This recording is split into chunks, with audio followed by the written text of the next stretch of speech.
During the 2 days of the main phase of the battle, Japanese planes met with great success in their strikes at the American fleet, virtually annihilated the Allied force, sinking 2 carriers.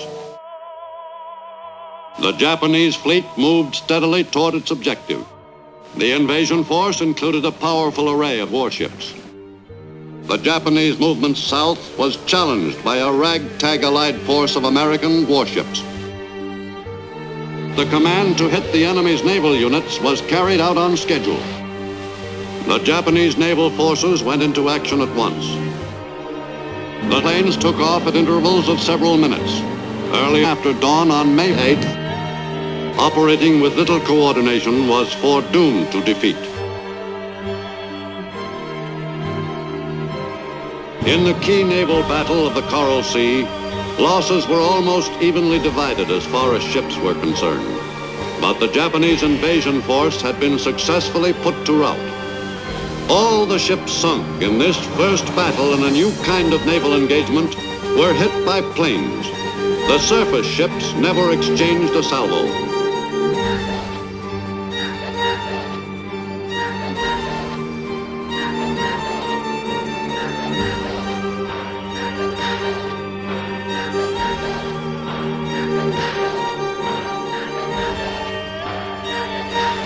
The Japanese realized that their plans for future attacks against U.S. forces in the Pacific were no longer a Japanese secret.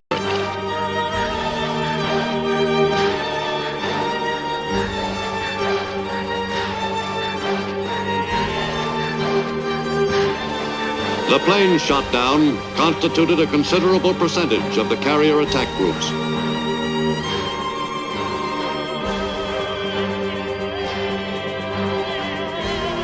The Japanese naval carrier forces were assigned to move into enemy-controlled waters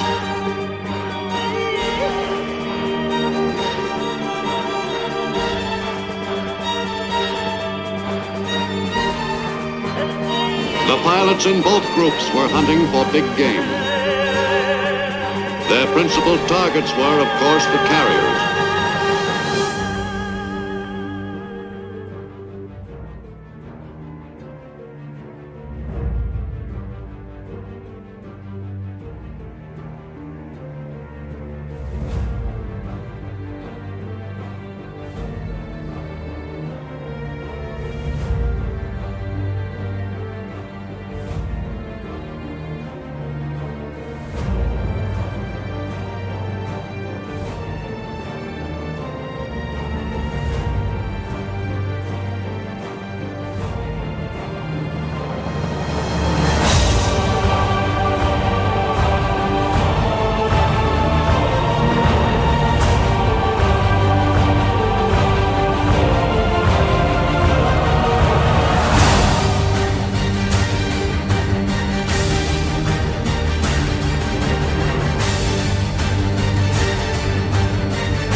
Ahead lay the job all Japanese pilots in the Pacific dreamed of doing.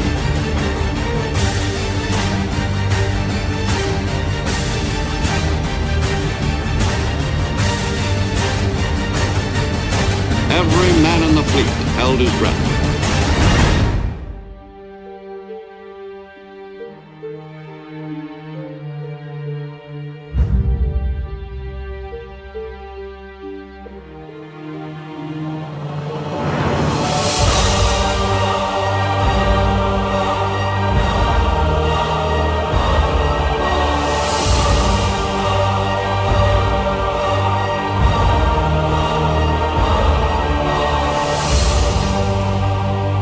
When the Japanese pilots spotted their targets, U.S. gunners were waiting for them.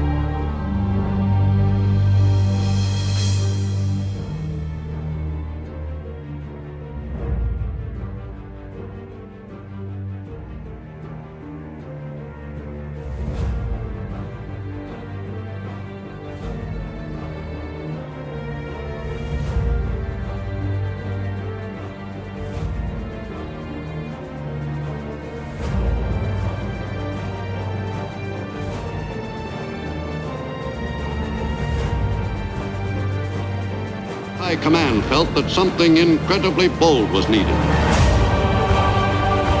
The command to hit the enemy's naval units was carried out on schedule. This arrangement meant that the attack squadrons would be operating without fighter cover.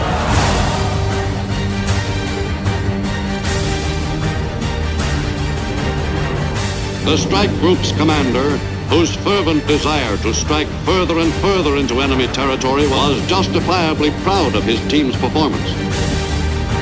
With the result of weeks of careful preparation, each pilot were volunteers and were carefully trained for the specific mission. Orders were given directing the bombers and torpedo planes to make a synchronized attack.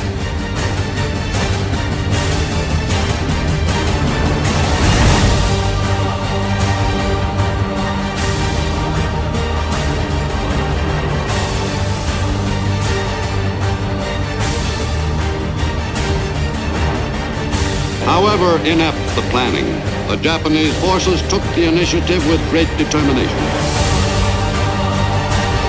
Even by the standards of those early days of the war, the attack could not be considered well organized.